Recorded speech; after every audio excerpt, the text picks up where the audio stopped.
அனைவருக்கும் வணக்கம். ராதே கிருஷ்ணா. மேஷம் முதல் மீனம் வரை குரு பயிற்சிக்கான தொடர் காணொலிகள் பார்த்து வருகிறோம். அந்த வகையில் இன்னைக்கு நம்ம பார்க்க போகிறது கன்னி ராசிக்கான குரு பயிற்சி பலன்கள். ஸோ கன்னி ராசிக்கு கொஞ்சம் டஃப்பான டைம் தான் போயிட்டு இருந்தது. 10ஆம் இடத்தில் குரு இருந்தனால் வேலையில் முன்னேற்ற தடை, வேலை மாறலாமாங்கிற எண்ணம், சில பேர் வேலையும் மாறி இருப்பீங்க. மாறின இடத்திலும் சில சிக்கல்கள், மறுபடியும் மாறணுமான்னு யோசிக்கிற மாதிரியான சில தன்மைகள். அதோடு கூட ஜென்மத்தில் கேது இருந்து மாறினது ஒரு பெனிஃபிட்னாலும், பட் ஜென்மத்தில் கேது இருந்தார், 12ல் கேது இருந்தது. ஸோ ஹெல்த் ரொம்ப பாதிக்கப்பட்டிருந்திருக்கும். இன்னும் ஒரு 6 மாதம் கூட ஹெல்த்தில் நீங்கள் கவனமாக தான் இருக்கணும். அந்த மாதிரி தான் கன்னிக்கு இருந்தது. இதெல்லாம் போக கண்டத்தில் சனி உட்காந்து 4ஆம் இடத்தையும் பார்த்துட்டு இருந்தார், ஜென்மத்தையும் பார்த்துட்டு இருந்தார்.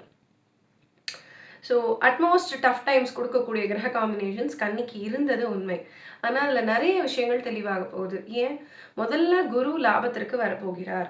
குரு லாபத்திற்கு வரும்பொழுது உங்களுடைய 3ஆம் இடம் முயற்சி தடைகள் தெளிவாகும். ஸோ நம்ம பண்ணுற முயற்சியெல்லாம் தடையாயிட்டே இருந்தது, நமக்கு ஒரு பெரிய நெகட்டிவ் இல்லையா? கண்டிப்பாக முயற்சி தடை சரியாகும்.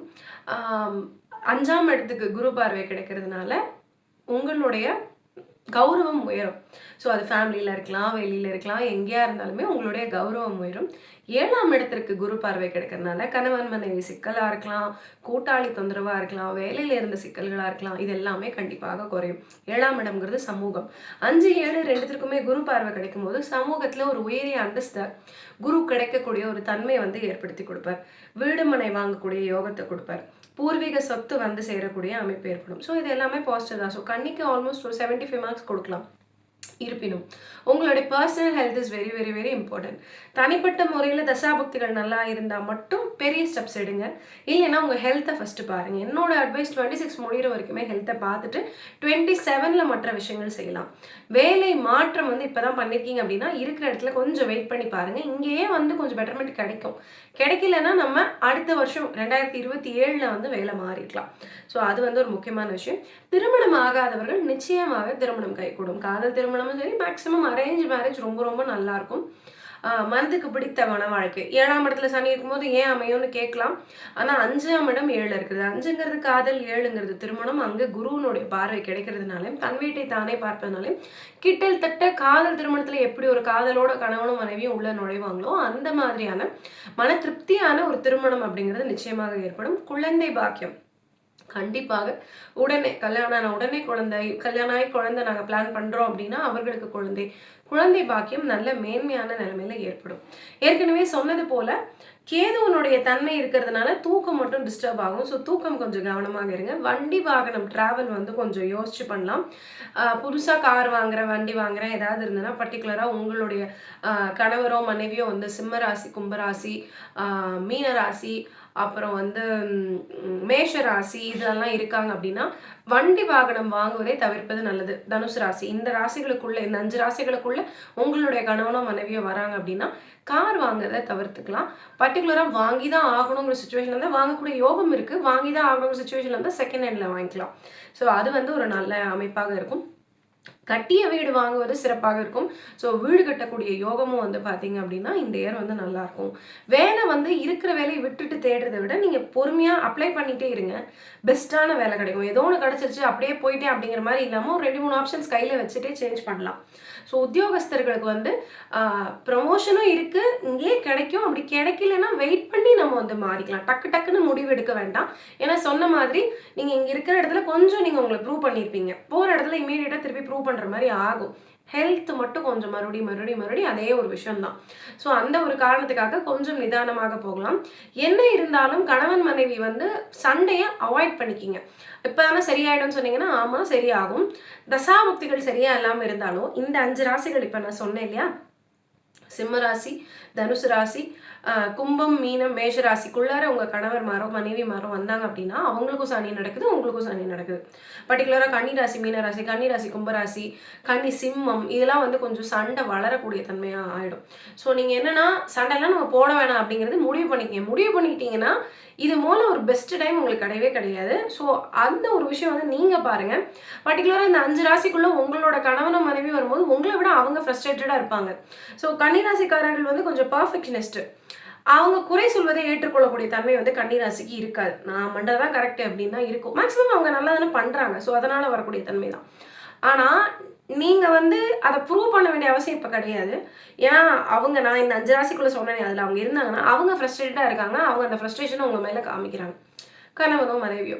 ஸோ இந்த டைமில் நீங்கள் வந்து திருமண உறவுக்கு தான் முக்கியத்துவம் கொடுக்கணுமே ஒழிஞ்சு யார் கரெக்டு யார் தப்புங்கிற ஒரு விவாதத்துக்குள்ளே நம்ம போயிட்டு இருக்கக்கூடாது. ஸோ அந்த விஷயத்தில் வந்து நீங்கள் கொஞ்சம் கவனமாக இருப்பது நன்றாக இருக்கும். தெய்வஸ்தல யாத்திரைகள் எவ்வளோக்கு எவ்வளோ வந்து தெய்வஸ்தல யாத்திரைகள் போக முடியுமோ, எவ்வளோக்கு எவ்வளோ உங்களுக்கு குலதெய்வ கோயில்களுக்கெல்லாம் போய் வர முடியுமோ போய் வாங்க. அதுக்கு உண்டான யாத்திரைகள்லாம் நல்ல நிலைமையில உங்களுக்கு அமைஞ்சு வரும். ஸோ நிச்சயமாக வந்து ஒரு முறையாவது உங்களோட குலதெய்வ கோயிலுக்கு இந்த வருட குரு பயிற்சி முடிஞ்சோடனே போயிட்டு வாங்க. ரொம்ப நாளாக யாத்திரை போகணும்னு நான் நினச்சிட்டு இருந்தேன். ஏன்னா 12ஆம் இடத்து கேது. கொஞ்சம் ஏஜ்டு பர்சன்ஸ் நான் வந்து ஒரு 50+ பட் இவ்வளோ நாளாக போகணும்னு நினச்சிட்டு இருந்தேன் யாத்திரைக்கு. எனக்கு பணம் அமையல அல்லது ஹெல்த்து ஒத்து வராமல் இருந்தனாலும் இப்போ தெய்வஸ்தல யாத்திரைக்காக நீங்கள் பிளான் போடும்போது அது நல்ல நிலைமையில அமையும். ஸோ நிச்சயமாக அது பண்ணலாம். பிள்ளைகளுடைய முன்னேற்றம் வந்து உங்களுக்கு திருப்திகரமானதாக இருக்கும். ஸோ பிள்ளைகள் மூலியமா வரக்கூடிய விஷயங்கள் உங்களுக்கு ஹாப்பியாக இருக்கும். அவங்க எதிர்பார்த்த மார்க் கிடைக்கும். ஸோ அவங்க எதிர்பார்த்த காலேஜ் கிடைக்கும். உங்ககிட்ட அவங்க எதிர்பார்க்குற மாதிரி படிக்க வைக்கிறதுக்கு காசும் கிடைக்கும். ஸோ இதெல்லாம் பாசிட்டிவான விஷயம்தான். முதல் திருமணம் தோல்வி உற்று மறு திருமணத்திற்காக காத்திருக்கக்கூடிய ஒரு பெண்ணோ ஆணோ யாராக இருந்தாலும் இந்த பீரியடில் திருமணம் அமையக்கூடிய யோகமும் வந்து பார்த்தீங்க அப்படின்னா நல்லா இருக்கு. ஸோ நான் ரீமேரேஜுக்கு பார்த்துக்கிட்டு இருக்கேன் அப்படின்னா ஜூன் மாதம் 2ஆம் தேதிக்கு பிறகு கொஞ்சம் விகரஸாகவே பாருங்கள். மேக்ஸிமம் சித்திரை மாதத்துலேயோ இல்லை அடுத்த வைகாசிக்குள்ளேயோ மறு திருமணத்திற்கான அமைப்பு அப்படிங்கிறது ரொம்பவே நல்லா இருக்கு. அதாவது நீங்க திருமணத்துக்குன்னு முதல் திருமணத்துக்கு நடந்துட்டு இருக்கவங்களுக்கும் சரி, மறு திருமணமா இருக்கவங்களும் சரி, இந்த வருஷம் கொஞ்சம் விகரஸா பாருங்க. ஏன்னா மறுபடியும் இது விட்டா ஒரு ஃபியூ இயர்ஸ் கழிச்சு தான் உங்களுக்கு அமையிற மாதிரி வரும். ஒரு 3 இயர்ஸ் பக்கம் வெயிட் பண்ற மாதிரி ஆயிடும். ஸோ அதனால இந்த டைம்ல நீங்க கொஞ்சம் விகரஸா பார்க்கறது அப்படிங்கிறது உங்களுக்கு ஹெல்ப்ஃபுல்லா இருக்கும். இந்த வருஷம் 11th ஒரு 12th எழுதுகிற பசங்களுக்கு வந்து 2028ல் வெளியூர் வெளிமாநிலம் சென்று வேலை பார்க்கக்கூடிய யோகங்கள் வந்து உண்டு. காலேஜ் படிக்கக்கூடிய யோகங்கள் வந்து உண்டு. ஸோ இப்போ படிக்கிறவங்க வந்து அதுக்கு பேஸ்டாக நீங்கள் பிளான் வச்சுருந்தீங்க அப்படின்னா அதுக்கு ஒரு நல்ல முக்கியத்துவம் கொடுத்து அதுக்காக ஹார்ட் ஒர்க் போட்டு பசங்க வந்து படிக்கலாம். அது வந்து உங்களுக்கு ஃப்யூச்சருக்கு வந்து ரொம்பவுமே ஹெல்ப்பாக இருக்கும் அப்படிங்கிறதுனால. ஏன்னா உங்களுக்கு 12ல் குரு வரும்போது இப்போ 11th போகிற பசங்க 12th எழுதுவாங்க. காலேஜ் செகண்ட் இயர் படிக்கிற பசங்க வந்து ஃபைனல் இயர் முடிச்சுக்கிட்டு இருப்பாங்க. ஸோ அந்த மாதிரி டைம் இருக்கிறபொழுது வந்து பார்த்தீங்க அப்படின்னா உங்களுக்கு வெளியூர் வெளிமாநிலம் டக்குன்னு வந்து நீங்கள் எதிர்பார்க்குற இடத்துல உங்களுக்கு கிடைக்கக்கூடிய யோகம் ஏற்படும். ஸோ அந்த 8ல் சனி 12ல் குரு இப்போ எப்படி சிம்மத்துக்கு இருக்கோ அதே மாதிரி வரும். நீங்கள் அப்போ உள்ளே ட்ரை பண்ணிங்கன்னா உங்களுக்கு பெரிய அளவில் முன்னேற்றம் இருக்காதுங்கனால நீங்களுமே வெளியே தான் ட்ரை பண்ணணும்னு நினைப்பீங்க. இதை ஏன் இப்போவே 2 வருஷத்துக்கு முன்னாடி நான் சொல்கிறேன் அப்படின்னா இந்த வருஷம் கன்னிக்கு ஹார்ட் ஒர்க் போட வேண்டிய டைம். உங்களோட ஹெல்த் கவனமாக இருக்கணும். உங்களோட ஒர்க் லோட் வந்து நீங்கள் போட்டுக்கிட்டே இருக்கணும். கன்னி எப்பொழுதுமே வந்து அதிகமாக உழைக்கக்கூடிய ராசிகளில் ஒரு ராசி. இவங்க ஆஃபீஸ் சும்மாவே போய் பார்த்தீங்க அப்படின்னா 3 பேர் வேலை இவங்க ஒரு ஆள் எடுத்து செஞ்சுட்டு இருப்பாங்க. சும்மா வீட்லேயுமே சும்மா இருக்க மாட்டாங்க. இப்போது ஒரு ஜென்ஸாகவே இருக்காங்க அப்படின்னாலும் வீட்டில் அவங்களால ரிட்டையர்மெண்ட்டுக்கு அப்புறம் சும்மா இருக்க முடியாது. எதையாவது நோண்டுவாங்க, ப்ளக்கு சரி பண்ணுவாங்க, மிக்சி சரி பண்ணுவாங்க, வீட்டை பெருக்கி துடைப்பாங்க. அவங்களுக்கு தேவையே இல்லைனாலும் அவங்க வேலை பார்த்துட்டே இருப்பாங்க. அவங்களால உட்கார்ந்துட்டு இருக்க முடியாது. பல வேலைகள் செஞ்சுக்கிட்டே இருப்பாங்க. ஸோ இதுக்கு எல்லாமே எனக்கு ஊதியமும் கிடைக்கணும் இல்லையா? அது வந்து கன்னிக்கு கொஞ்சம் கம்மி. ஸோ அதனால தான் நான் இப்போது 10th 12th எழுதுகிற பசங்களுக்கும் அதே மாதிரி காலேஜ் பசங்களுக்கும் இப்போவே இது வந்து ஒரு பாயிண்ட்டாக சொல்கிறேன். ஸோ தட் பேரண்ட்ஸ் வந்து அதுக்கேற்ற மாதிரி கொஞ்சம் பிளான் பண்ணிக்கலாம். ஸோ கன்னிராசி குழந்தைங்க உங்கள் வீட்டில் இருக்காங்க அப்படின்னா அவங்களுடைய பாத்வே அடுத்த 2 இயர்ஸ்க்கு நம்ம என்ன பண்ண போகிறோம் அப்படிங்கிற ஒரு சின்ன ஐடியா நீங்கள் இப்போ வந்து பண்ணிக்கணும். அவ்வளோ அவசரம் கிடையாது நமக்கு. ஆனாலும் நீங்கள் இப்போ பண்ணி வச்சுக்கிறது அவங்களுக்கு அந்த 2 வருஷம் கழித்து அவங்களுக்கு வர வேண்டிய முன்னேற்றத்தை சற்றே பெருக்கி கொடுக்கும். கடன்லாம் வெளியே கொடுத்துருந்தீங்க அப்படின்னா வசூலாகி கரெக்டாக உங்கள் கைக்கு வந்துடும். நீங்களும் கடன் வாங்கி வீடு மனை வாங்கலாம். வண்டி வாங்குறீங்க அப்படின்னா மட்டும் ஏற்கனவே சொன்னது போல் ஒரு செகண்ட் ஹேண்ட் வாகனமாக நீங்கள் வாங்குற மாதிரி வரும். பரிகாரமாக நீங்கள் வந்து வீட்டில் சுக்கிர பூஜை, திருவிளக்கு பூஜை ஆகியவற்றை செய்ய வேண்டும். எவ்வளோக்கு எவ்வளோ அதெல்லாம் செய்கிறீங்களோ அவ்வளோக்கு அவ்வளோ உங்களோட ஹெல்த்து நல்லாயிருக்கும். பொருளாதார ரீதியான முன்னேற்றம் நிறைய எதிர்பார்க்கலாம். ஸோ இது 2ம் பண்ணுங்க. பெருமாள் கோயில்களுக்கு அதுவும் பர்டிகுலராக திருப்பதி பாலாஜி வழிபாடு தொடர்ந்து பண்ணுவது கன்னிராசிக்கு மிகுந்த ஏற்றத்தை கொடுக்கும். உங்களுக்கு 5ஆம் அதிபதி சனி, லக்னாதிபதி புதன், 9ஆம் அதிபதி அப்படிங்கிறவங்க வந்து சுக்கிரன். ஸோ வந்து புதன் பெருமாள் 5, 9 இந்த 9ஆம் இடம் சுக்கிரன்கிறது தாயார், 5ஆம் இடம் சனியோட சேரும் பொழுது இது வந்து திருப்பதி பாலாஜி, தாயாரில் மார்பிள், தாயார் தாயாரோடு இருக்கக்கூடிய திருப்பதி பாலாஜியை குறிக்கக்கூடிய அமைப்பு. ஸோ எவ்ரி சண்டே பிரதி சனிக்கிழமை நீங்கள் வந்து ஒரு வேளை விரதம் இருந்து, அது வந்து நீங்கள் பிரேக்ஃபாஸ்ட் ஸ்கிப் பண்ணுறீங்களோ லஞ்சு ஸ்கிப் பண்ணுறீங்களோ அது உங்களோட விஷயம். ஒரு வேளை பெருமாளுக்காக விரதம் இருந்து தொடர்ந்து பெருமாள் வழிபாடு செய்து வருவது என்பது உங்களுடைய தொழில் ரீதியான முன்னேற்றம், குழந்தைகளுக்கான முன்னேற்றம், ஓவராலாக உங்கள் ஃபேமிலி. ஏன்னா 1, 5, 9 அப்படிங்கிறது வந்து மொத்தமாக திரிகோணம். அப்படி நான் என்னுடைய எல்லாமே அதில் இருக்கும்.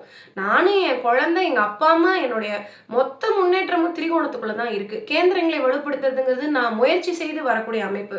உங்களுக்கு சில திருஷ்டிகள் இருக்கக்கூடிய அமைப்பு ஏற்படும் இந்த காலகட்டத்தில். ஸோ அதுக்குமாகவே சேர்த்து இந்த திரிகோணத்தை வலுப்படுத்துவது அப்படிங்கிறது உங்களுக்கு ஒரு மிகப்பெரிய பரிகாரமாக இருக்கும். ஸோ தொடர்ந்து திருப்பதி பாலாஜி வழிபாடு பண்ணுங்க. முடிஞ்சால் திருப்பதி போயிட்டு வாங்க, கண்டிப்பாக போயிட்டு வாங்க. அதே போல் வந்து சனிக்கிழமை தவறாமல் வந்து இந்த விரதம் இருப்பது.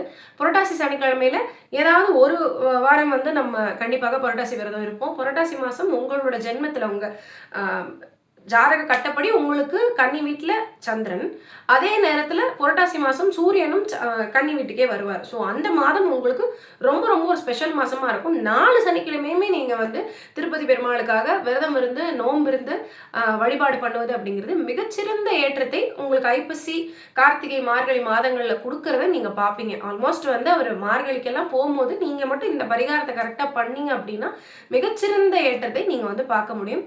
ஸோ நிச்சயமாக அதை நீங்கள் செய்வீங்க அப்படின்னு நான் நம்புறேன். மற்றும் ஒரு காணொளியில் உங்களை சந்திக்கும் வரை உங்களிடமிருந்து விடை பெறுவது உங்களுடைய ராஜலட்சுமி நாராயணன். நன்றி. ராதே கிருஷ்ணா.